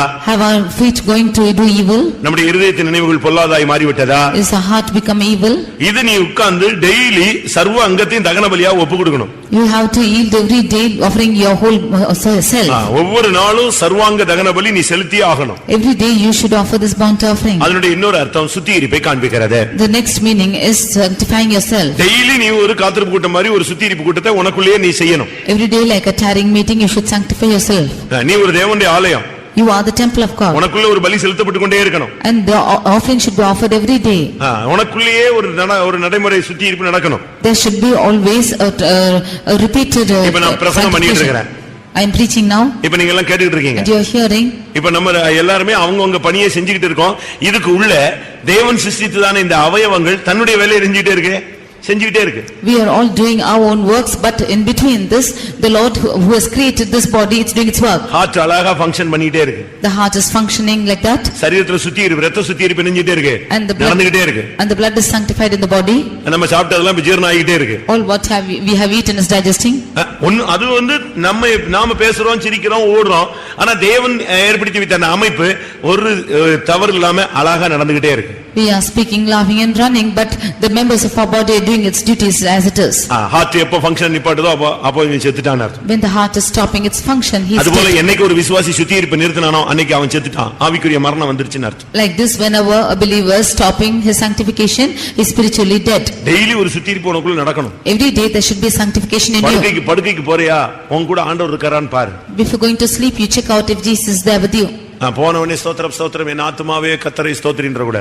Not just say praise the Lord and say bless the Lord of my soul. அப்படிலாம் நீங்க செய்யவே கூடாது. You should not do like this. நீ படுக்கைக்கு போனா ஆண்டவர் உன் கூட இருக்காரா, நீ பகலெல்லாம் உன் கூட இருந்தாரா, அதெல்லாம் நீ வந்து சர்ச் பண்ணணும். You should search it and see if the Lord was with you the whole day through. உன்னத பாட்டு 3ஆம் அதிகாரம் 1ஆம் வசனத்துல பாருங்க. Songs of Solomon 3:1. அங்க என் படுக்கையிலே என் ஆத்தும நேசரை தேடினேன். I searched out for my beloved in my bed. 3:1 இல்லையா? ராக்காலங்களில் என் படுக்கையிலே என் ஆத்தும நேசரை தேடினேன், தேடியும் நான் அவரை காணவில்லை. போதுமா? படுக்கையில போன உடனே மனவாட்டி யார தேடினா? யார? புருஷனை பிள்ளைகளை அக்கா மாடு ஆடு எல்லாம் வந்துருச்சா கட்டி வச்சாச்சா அதெல்லாம் யோசிக்கல. எதை யோசிச்சாலா?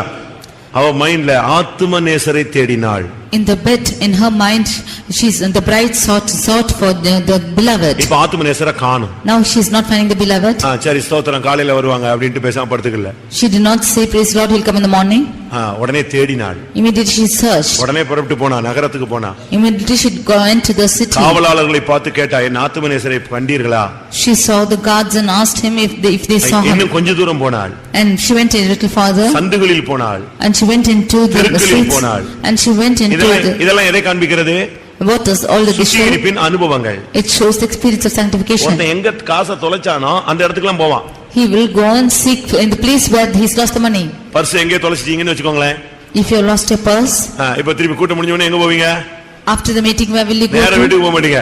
எந்த தெரு வழியா வந்தீங்க, எந்த கடை வழியா போனீங்க, எந்த கடையில எது வாங்க போனோம், இந்த கடையில விட்டுருப்போமா அந்த கடையில விட்டுருப்போமா, அதே பாதையில போனாதான் அங்க போனா ஒரு வேளை கிருபை இருந்தா கிடைக்கும். Only if you go by the way you came and the shops you have gone to, if you trace out those paths and go, you will get your purse. கரெக்ட்டா அவ தேடிட்டே போனா. He just searched and went. இன்னும் கொஞ்ச தூரம் போன உடனே என் ஆத்தும நேசரை கண்டேன். And she went further and found the beloved. அவரை நான் அழைத்துக் கொண்டு I brought him. என்னை பெற்றோளின் அறைக்கு கொண்டு வந்து விடுமட்டும் அவரை விடாமல் பற்றிக்கொண்டேன். And I held on to him firmly until I brought him to my mother's bed. எப்படி இருக்குன்னு யோசிச்சு பாருங்க. How it is. அப்ப டெய்லி நீ படுக்கும்போது உன்னுடைய நேசர் உன்னோடு இருக்கிறாரா? அவர் எங்கயாவது உன்னை விட்டு விலகிட்டாரா? நீ அவரை விட்டு விலகிட்டியா? அவருடைய பிரசன்ஸ் எப்ப போயிடுச்சு? எப்ப தோற்று போனோம்? இன்னைக்கு ஏன் இவ்வளவு தோல்வி? ஆண்டவர் நம்ம கூட இல்லையே. இதெல்லாம் நீ உட்கார்ந்து ஆராய்ச்சி பண்ணி பார்த்து கர்த்தரை கூப்பிட்டு உன் படுக்கைக்கு அவர் வந்துட்ட பிறகுதான் நீ கண்ணை மூடணும். So every day before going to bed, you should check out if the beloved is with you or what has gone wrong and why you are defeated by your faith such failures. Only after realizing all this, you should close your eyes. நமக்கு தான் 6 மணிக்கு கண்ணு மூடிடுது. If for us even 6 o'clock eyes are closed. அது பிறகு கண்ணு மூட வேண்டியதில்லை. 10 மணிக்கு 12 மணிக்கெல்லாம் கண்ணு மூடல. 6 மணிக்கே கண்ணு மூடிடுது. There no need for eyes to close at 10 and 12 but 6 o'clock. ஆபிரகாம்லாம் 6:30க்கே படுத்துட்டான். அதனால தான் தோத்து போனான் வாழ்க்கையில. Abraham even slept at 6:30. அலிசெலுத்த வந்துட்டு சூரியன் அஸ்தமிக்கும் பொழுது அவன் மேல் அயர்ந்த நித்திரை வந்தது. As the sun set, he had a deep sleep. நல்லா பார்த்து புரிஞ்சுக்கோங்க. ஆத்துமநேசரை நீங்கள் டெய்லி கண்டுபிடிச்சு சர்வங்க தகனபலி செலுத்தாம நீ தூங்க கூடாது. Without finding your beloved of soul and without reconciling with him, without offering this burnt offering, you should not sleep. போ தனியா உட்காரு. You go sit alone. ஆண்டவருடைய பிரசன்னத்துல உட்காரு. Sit in the presence of God. குடும்ப ஜெபம் முடிஞ்சிருச்சா? Family prayer over ஆயிடுச்சா? If your family prayer is over, நீ போய் தனியா உட்காரு. You go sit alone. கொஞ்ச நேரம் பாரு. உனக்கு தான் தெரியும் இன்னைக்கு பிசினஸ்ல என்ன, வேலையில என்ன, எங்கெங்க பிரச்சனை, எங்கெங்க வாக்குவாதம், எங்க துக்கம், எங்க சஞ்சலம், எங்க தவிப்பு, எங்க நம்ம அதிகமா பேசிட்டோம், இதெல்லாம் உனக்கு தான் தெரியும். பரியாசம் பண்ணிட்டோம். இதை உட்கார்ந்து நீ கிளியர் பண்ணு. சர்வாங்க தகன பலியை செலுத்து. You only know the failures in your life and where you have spoken unnecessarily and where you have been jesting, and therefore you offer the burnt offering. அப்படி இல்லாம நீ போய் படுத்துட்டேன்னா பிசாசு வந்து நைட்ல அமுத்திட்டான், கையை நீட்ட முடியல, அப்படியே உட்கார்ந்து அமுக்கிட்டான்னு சொல்லிட்டு தான் இருக்கணும். Before this, if you go and sleep, then you will say that Satan came and he held out my hand, I could not stretch out my hand. சர்வாங்க தகன பலி செலுத்தி பாரு, உன்னுடைய வாழ்க்கையில அடுத்த நாள் ஃப்ரெஷ்ஷா தொடங்கும். You offer this burnt offering, then you will be fresh the next day. அடுத்ததாக 61ஆம் சங்கீதம் 8ஆம் வசனம். 61st Psalm was 8. 61ஆம் சங்கீதம் 8ஆம் வசனம். இப்படியே தினமும் என் பொருத்தனைகளை நான் செலுத்தும்படியாக உமது நாமத்தை என்றைக்கும் கீர்த்தனம் பண்ணுவேன். ஒவ்வொரு தினமும் நீ பொருத்தனைகளை செலுத்த வேண்டும். Daily you should perform the vows. கிறிஸ்தவ வாழ்க்கை பிரதிஷ்டைக்கு உட்பட்ட வாழ்க்கை. The Christian life is into consecration. நமக்கு எல்லாருக்கும் ஒவ்வொரு பிரதிஷ்டை இருக்கணும். We should all have a consecration in us. தேவனுடைய வார்த்தைகளை கேட்கும் பொழுது, வசனங்களை படிக்கும் பொழுது, பிரசங்கங்களை கேட்கும் பொழுது, நீ ஒவ்வொரு நாளும் உன்னுடைய பரிசுத்தத்துக்காக, உன்னுடைய தெய்வீகத்துக்காக சின்ன சின்ன பிரதிஷ்டைகளை பண்ணி பண்ணி பண்ணி உன்னுடைய ஜீவியத்தை நிபந்தனைகளுக்கு உட்படுத்திக் கொண்டே வர வேண்டும். As we hear the word of God and read the word of God, we should rectify ourselves and make a covenant every day in small things, and we should be in பலியினால் என்னோடு கூட உடன்படிக்கை பண்ணின என்னுடைய பரிசுத்தவான்கள். Gather unto me the saints who have made a covenant with sacrifice. ஒவ்வொரு நாளும் நீ பொருத்தனைகளுக்கு உட்படுத்தப்பட்ட ஒரு ஆள். Every day you are a covenanted person. அதனால தான் ஒரு தாய் தன்னுடைய பிள்ளைக்காக பொருத்தனை பண்ணி ஜெபிச்சு அந்த பிள்ளை கிடைச்சதுனால ஒரு நாள் சொல்றா, என் பொருத்தனையின் புத்திரனே. Therefore mother, when she made a covenant with the Lord and she got a son, she is calling him a son of covenant. சரி, நீங்க எல்லாம் எவ்வளவு பிரதிஷ்டை பண்ணிருக்கீங்க? So therefore how many of you have consecrated? சரி, மத்த நாளா விட்டுருங்க. இன்னைக்கு ஃபாலோ பண்ணீங்களா? Today did you consecrate yourself? சொல்லுங்க. இன்னைக்கு அந்த பொருத்தனையை உங்களால ஃபாலோ பண்ண முடிஞ்சதா? Are you able to follow that consecration today? 4 மணி ஜெபம், 4 o'clock praising, பைபிள் ரீடிங், யோசிச்சு பாருங்க. You think and see? fasting. இன்னைக்கு ஒவ்வொரு நாளும் நீங்க என்னென்ன பொருத்தனை பண்ணிருக்கீங்களோ அதை டெய்லி ஃபாலோ பண்றீங்களா? நான் என்ன சொல்றேன்னா, என்னத்தெல்லாமோ பண்ணுவேன்னு சொல்லிட்டு ஒண்ணுமே பண்ணாம இருக்கிறத விட கொஞ்சம் கொஞ்சம் உன்னால முடிஞ்சதை சொல்லி அதை நிறைவேற்றி பழகு. Not making the vows which you cannot do it, make little vows and perform it. 40 அதிகாரம் படிப்பேன். I will read 40 chapters. அவ்வளவுதான். 2 நாள் படிப்பான், 3ஆவது நாள் பைபிள் எங்க இருக்குன்னே தெரியாது. 2 days he'll read and 3rd day he'll not know where the Bible is. அப்படி பண்ணாத. Don't do like ஒரு that. அதிகாரம் படிப்பேன்னு சொல்லு. Say that you read one அந்த கொஞ்சத்துல எப்படி இரு, உண்மையா இரு. And be faithful in the least. கொஞ்ச நேரம் ஜெபம் பண்ணுவேன்னு சொல்லு. Say that you are praying for some time. அந்த கொஞ்ச நேரம் ஜெபத்துல என்ன செய்ய, உண்மையா இரு. And be faithful in that small time. ஆவியானவர் உனக்கு பலன் தருவார். அடுத்து இன்னும் கொஞ்ச நேரத்தை கூட்டு. The Spirit of God will strengthen you, increase it. இப்படிதான் நீ ஒண்ணுன்னா நீ அந்த சின்ன பொருத்தனையா இருந்தாலும் அதை டெய்லி நீ செலுத்தணும். Even if it's a small vow, pay it every day. Daily எப்படி ஃபாலோ பண்றீங்களா? Are you following like this every day? இனிமே ஃபாலோ பண்ணலாம்னு நினைக்கிறீங்களா? Are you thinking to follow it hereafter? எழுப்புதல்னால செய்யறதல்ல, டெய்லி அது வந்து உன்னுடைய கடமை. Not doing this by revival, but it is your duty every day. Muslims தாங்க இந்த விஷயத்துல ரொம்ப பெர்ஃபெக்ட்டான ஆளு. Muslims will be very perfect in this matter. அவங்க யார் என்ன ஒரு துண்டை போட்டுருவான், முழங்கால போட்டு அவன் பாட்டுக்கு அவனுடைய ஜெபத்தை தொழுகையை நடத்த ஆரம்பிச்சிருவான். They will not mind anybody.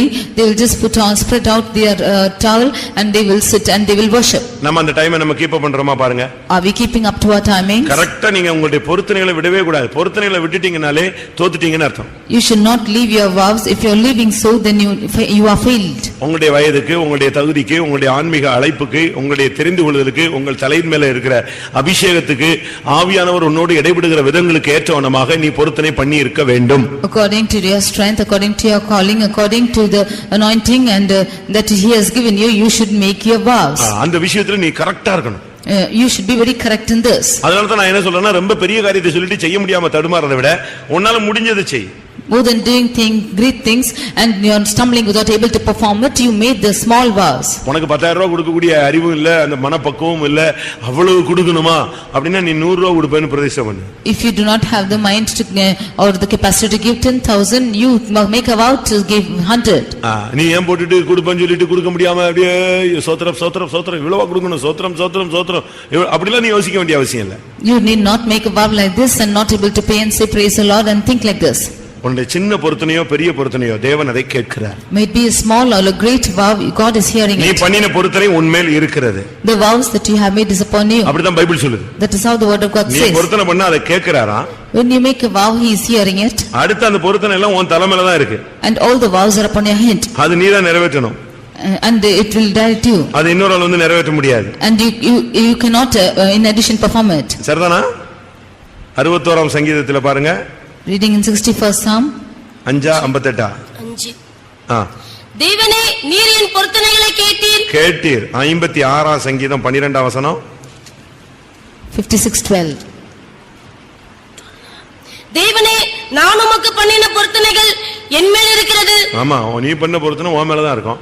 The vows that you are making is upon you. அது நீ நிறைவேற்றாத வரைக்கும் உன் தலையில தான் இருக்கும் அது. And until you perform it, it will be upon you. அதனால தான் பொருத்தனை பண்ணும்போது ரொம்ப யோசிச்சு பண்ணணும். Therefore when you make a vow, you should think wise and say. என்னதெல்லாமோ சொல்லிர கூடாது, முடிஞ்சதை சொல்லு. Do not say anything you want, just what you can you say. உன்னுடைய பொருத்தனைகளை டெய்லி செய்யணும். You perform your vows every day. சாகுற வரைக்கும் உன்னுடைய பொருத்தனைகளை நீ விடவே கூடாது. Until death you should not leave the vows. நீங்க மிலிட்டரி எல்லாம் பாருங்க, அவங்க எல்லாம் யுத்தம் இருக்கோ இல்லையோ டெய்லி என்ன செய்யும், அவங்களுக்கு அந்த எக்சர்சைஸ் கம்பல்சரியா நடந்துட்டே இருக்கு. You see in military whether they have the war or not, they have to do the exercises every day. கடைசியாக Finally அப்போஸ்தலர் 17ஆம் அதிகாரம் Acts chapter 17 11ஆம் வசனம். verse 11. அப்போஸ்தலர் 17:11.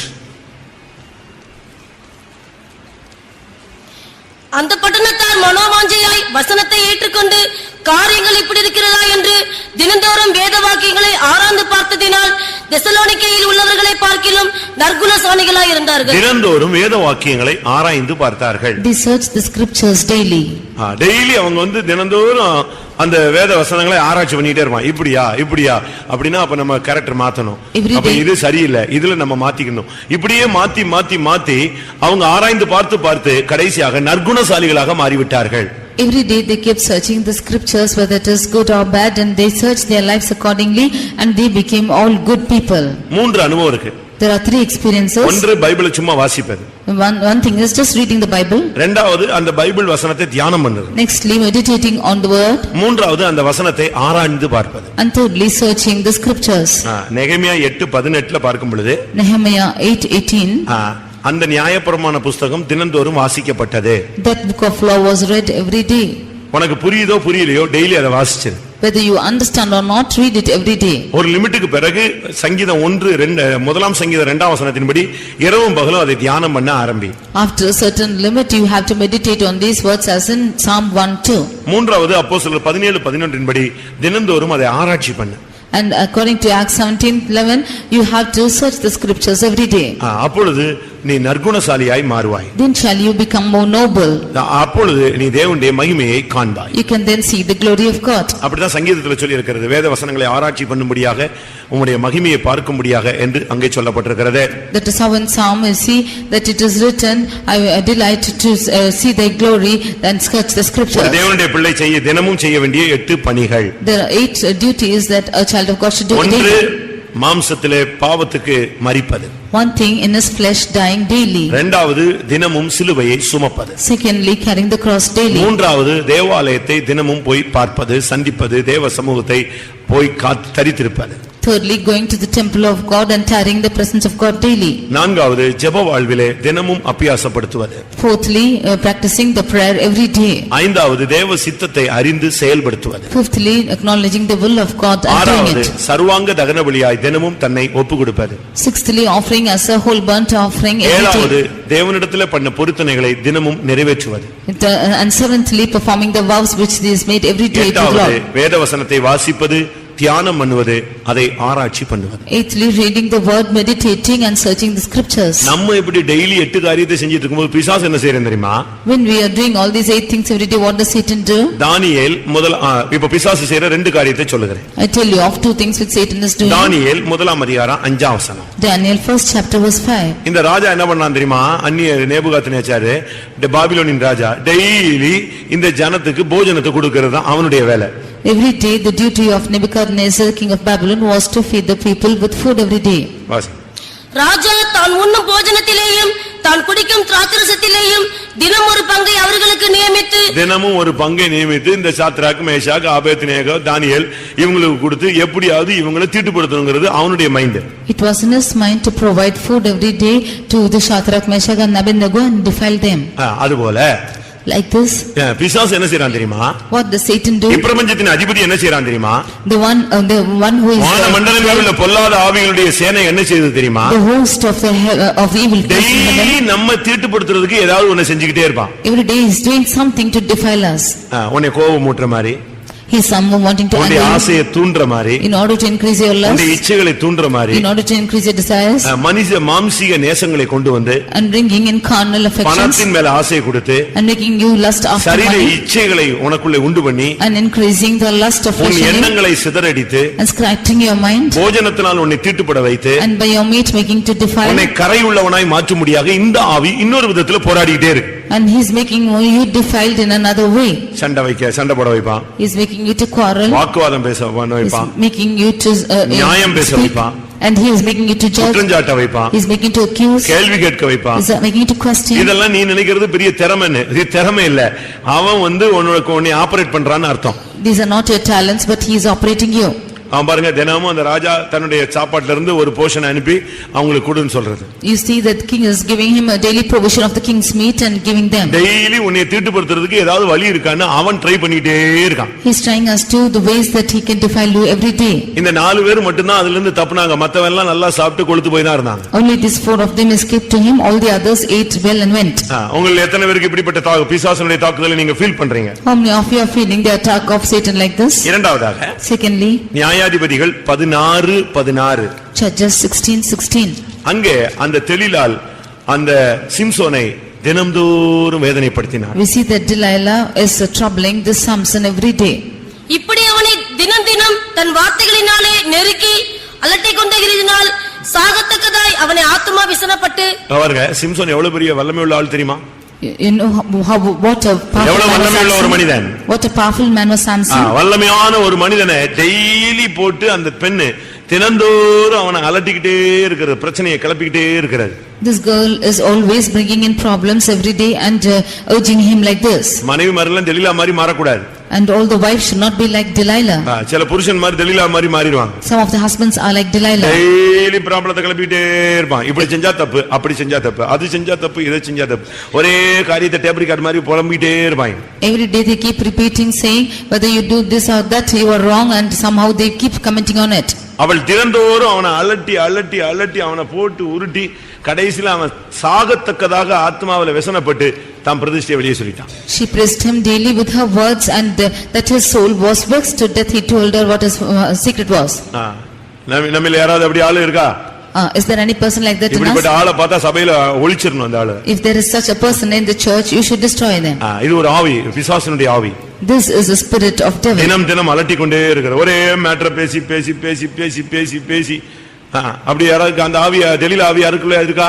Is there a spirit of Delilah pressing every day by words? நல்லா புரிஞ்சுக்கோங்க, அப்படினா பிசாசு உன்னை கண்ட்ரோல் பண்ணிட்டான், உன்னை வச்சு ஆபரேட் பண்றான் ஃபேமிலியை குழப்பறதுக்கு. You understand well, if so you are operated by Satan, and he is அது ஊழியர்களுக்குள்ள வந்துச்சுனா சபையை அலக்கழிக்க ஆரம்பிச்சிருச்சுன்னு அர்த்தம். If that is coming into the servants of God, it's shaking the church. அநேகருடைய பிரதிஷ்டை நஷ்டமாகும். Many of their consecrations will be lost. அநேகருடைய பரிசுத்தம் நஷ்டமாகும். Many holiness will be lost. அநேகருடைய தெய்வீகம் நஷ்டமாகும். Many of their divinity will be lost. அநேகருடைய தரிசனம் நஷ்டமாகும். Many of their vision will be lost. பாருங்க, கடைசில Simpson 2 கண்ணும் குருடா தான் கிடந்தான். Finally Samson was blinded in 2 eyes. ஒன்று உன்னை தீட்டுப்படுத்த பிசாசு எத்தனிப்பான், இரண்டாவது உன்னை அலட்டி அலட்டி அலட்டி உன்னை போட்டு குழப்பிக்கிட்டே இருப்பான். One thing, he wants to defile you, or he wants to press you and confuse you. இவைகளுக்கு மத்தியில In the midst of all this, தேவன் என்ன செய்கிறார்? டெய்லி தேவன் என்ன செய்கிறார்? every day what God is doing, அவர் எப்படி பணிபுரிகிறார் பாருங்க. see what he is doing every day. எரேமியா 7 அதிகாரம் 25 வசனம். Jeremiah 7:25. எரேமியா 7:25. உங்கள் பிதாக்கள் எகிப்து தேசத்திலிருந்து புறப்பட்ட நாள் முதல் இந்நாள் மட்டும் நான் தீர்க்கதரிசிகளாகிய என் ஊழியக்காரரை எல்லாம் தினம் தினம் உங்கள் அண்டைக்கு ஏற்கனவே ஆண்டவருடைய வேலை என்ன தெரியுமா? டெய்லி எப்படியாவது தன்னுடைய பிள்ளைகள் பாதுகாக்கப்படணும், தன்னுடைய பிள்ளைகள் பிரதேசத்தில் நிக்கணும், தன்னுடைய பிள்ளைகள் சரியா இருக்கணும், வேலி அடைக்கப்படணும், அவங்க நஷ்டம் அடைஞ்சிடக்கூடாது. டெய்லி யார் அனுப்பிக்கிட்டே இருக்கிறாரு? ஊழியர்களை அனுப்பிக்கிட்டே இருக்கிறார். Daily the word of the Lord is that he should preserve his people, that they should not lose their holiness, they should stand their consecration. He is sending his servants. இந்த வசனத்தை நல்லா கவனிங்க. You really hearken to this verse. அவன் தீட்டுப்படுத்துறதுக்காக போஜனத்தை அனுப்பிக்கிட்டே இருக்கான்.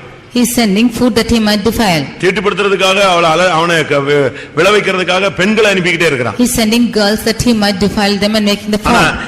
இச்சைகளை அனுப்பிக்கிட்டே இருக்கிறான். He is sending lusts. பலவீனங்களை அனுப்பிக்கிட்டே இருக்கிறான். He is sending weakness. ஆனா தேவன் என்ன செய்றாரு? But what is God doing? இவனை ஸ்டாண்ட் பண்றதுக்காக டெய்லி யாரை அனுப்புறாரு? ஊழியர்களை அனுப்பிட்டே இருக்கிறார். That he might stand up, he is sending his servants. யார் அவருடைய ஊழியர்கள்? Who are the servants? வசனம் ஒரு ஊழியம் வசனம் ஒரு ஊழியன். The word of God is a servant. வசனம் ஒரு ஊழியத்தை செஞ்சிட்டே இருக்கு. The word of God is அது அனுப்பின காரியம் செய்யாம என்ன செய்யாது? திரும்பி போகாது. It will not return back without doing its work. தூதர்களை அனுப்புகிறார். He sent his angels. ஊழியக்கார brothers sisters அனுப்புகிறார். He is sending the servants brothers and sisters. ஒரு தரிசனத்தை அனுப்புகிறார். And he is sending a vision. ஒரு சொப்பனத்தை அனுப்புகிறார். He is sending a dream. ஒரு எச்சரிப்பை அனுப்புகிறார். He is sending a caution. ஒரு உணர்த்துதலை He is அனுப்புகிறார். sending you an ஒரு தெய்வ invitation. பயத்தை அனுமதிக்கிறார். Sending you this fear of ஒரு God. கண்டிப்பை ஒரு அடியை உண்டாக்குகிறார். Sending you a இதெல்லாம் யாரு? condemnation. தினமும் தேவன் அனுப்புகிற ஊழியர்கள். All these are the servants with his rod. ஏதாவது ஒரு விதத்துல உன்னை கரெக்ட் பண்றதுக்காக டெய்லி அவரும் விடாம கிரியை செஞ்சுட்டே இருக்கிறார். He, in order to correct you, he is doing his work every day. ஒரு அடியின் மூலமாக, He might give you ஒரு chastisement சோதனையின் மூலமாக, through temptation, ஒரு கண்டிப்பின் மூலமாக, through a correction, ஒரு சிட்சையின் மூலமாக, through some ஒரு வசனத்தின் மூலம், தரிசனம் மூலம், சொப்பனம் மூலம், ஏதாவது ஒரு விதத்துல யார் மூலமாவது உனக்கு ஒரு ஊழிய வேலையை உனக்குள் நடப்பிக்கிறார். through vision or a dream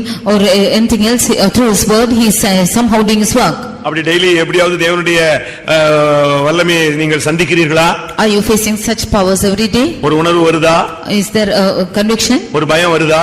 Do you have a fear?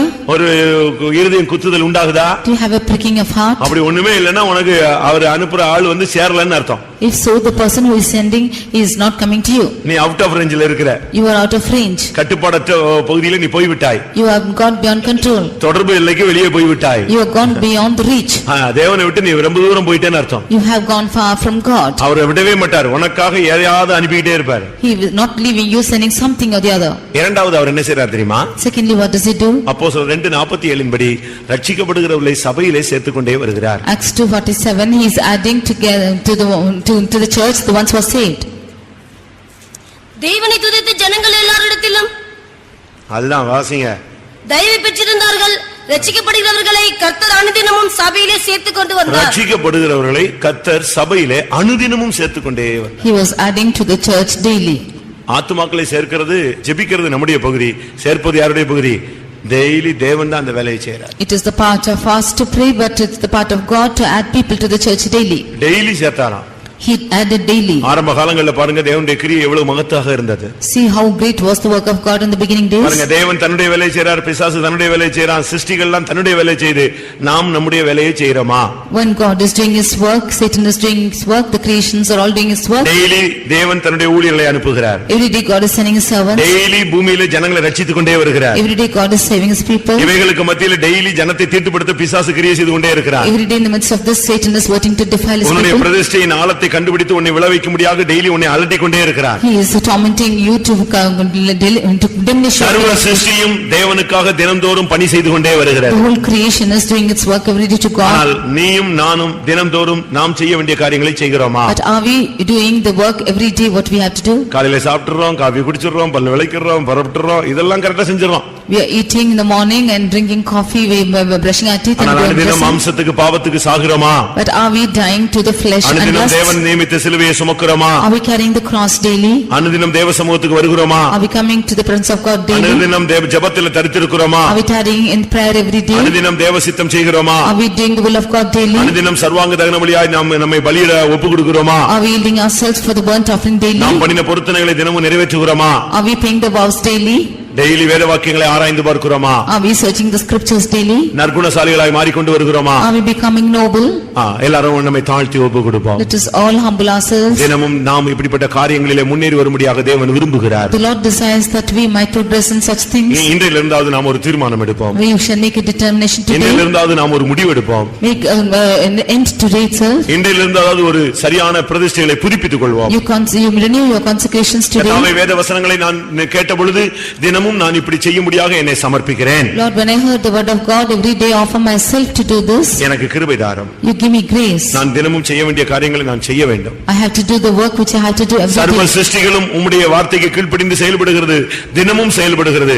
அதுபோல நானும் என்னுடைய ஓட்டம் முடிகிற வரை நான் தினமும் செய்ய வேண்டிய காரியங்களை நான் செய்ய வேண்டும். எனக்கு உதவி செய்யும். You grant me the grace to do the work every day as the whole creation is doing and fulfill my work even unto the end. நீர் தினந்தோறும் எனக்காக கிரியை செய்கிறீர். You are working for me every day. என்னை விலக்க முடியாத பிசாசு தினந்தோறும் போராடி கொண்டிருக்கிறார். And Satan is wanting to torment me every என்னை day. நிலைநிறுத்த முடியாத நீர் தினந்தோறும் கிரியை செய்கிறீர். You are wanting to make me stand every day. அதுபோல நானும் தினந்தோறும் உம்முடைய வழிகளிலே உண்மையாய் இருக்க எனக்கு உதவி செய்யும். Even so help me to be faithful in your works every அப்படி day. கேட்கிறவங்க கண்களை மூடி முழங்கால் படிட்டு ஒரு நிமிஷம் ஜெபம் பண்ணுவோம். All those who are asking, so you close your eyes, kneel down and pray. பிசாசு கிரியை செய்து கொண்டிருக்கிற காலம், Satan is working these days. தேவன் வைராக்கியமாய் கிரியை செய்து கொண்டிருக்கிற காலம், And the Lord is with his zeal is சர்வ working. சிருஷ்டியின் கீழ்ப்படிந்து செயல்படக்கூடிய காலம். All the creation is subjecting to one. நாம் இந்த நாளிலே நம்மை தினந்தோறும் ஒப்பு கொடுப்போம். And we have to yield ourselves every day. அனுதினம் ஒப்பு கொடுப்போம். We yield ourselves every ஒவ்வொரு day. நாளும் தேவன் நம்மில் எதிர்பார்க்கிற கிரியைகளை செய்து முடிப்போம். We should do our works daily and finish the works which he expects. அப்பொழுதுதான் நாம் மகிமையிலே அவரை சந்திக்க முடியும். Only we can meet him.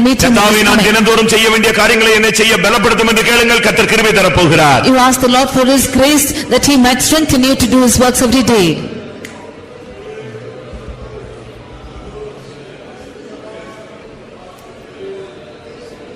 Hallelujah, hallelujah, hallelujah, hallelujah. Praise you God, praise you God, praise you God, praise you God. Hallelujah, hallelujah, hallelujah, hallelujah, hallelujah, hallelujah. ஆமென். எத்தனை பேர் உணர்த்தப்படுகிறீர்கள்? தினந்தோறும் நான் செய்ய வேண்டிய காரியங்களை செய்யாமல் அசதியாக பலவீனத்துக்கு ஒப்பு கொடுத்து சூழ்நிலைகளுக்கும் காரணங்களுக்கும் பேசிக்கொண்டு நான் தினந்தோறும் தேவனிடத்தில் செய்து கொண்ட பொருத்தனைகளை நான் நிறைவேற்றவில்லை என்று எத்தனை பேர் ஃபீல் பண்றீங்க? உணர்த்தப்படுவது நல்லது, அதை செயல்படுத்துவது அதைவிட நல்லது. கர்த்தர் உங்களுக்கு இப்ப கிருபை தருவார். சோர்ந்து போகாதிருங்கள். ஹல்லேலூயா. இனிமேலும் நான் இன்றைக்கு வேத வசனத்தின்படி இந்த 8 காரியங்களை நான் தினந்தோறும் பயிற்சி செய்வேன் என்று சொல்லி ஒப்பு கொடுங்கள். கர்த்தர் அதுக்குரிய கிருபையினால் உங்களை நிரப்பி அனுப்பட்டும். ஹல்லேலூயா, ஹல்லேலூயா. கர்த்தர் உங்கள் துருத்தியை நிரப்பட்டும். புதிய கிருபையினால் வல்லமையினால் நிரப்பட்டும். ரகதனி மெஹரபா திதா கதா உஷனா துதா பாலாகத்.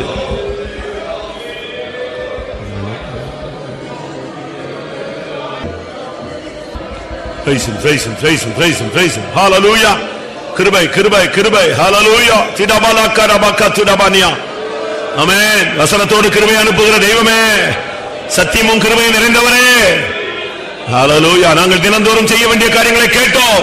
அதை செயல்படுத்த ஒவ்வொருவரையும் கிருபையினால், பலத்தினால், அபிஷேகத்தினால், வல்லமையினால் இடைகட்டுவீராக.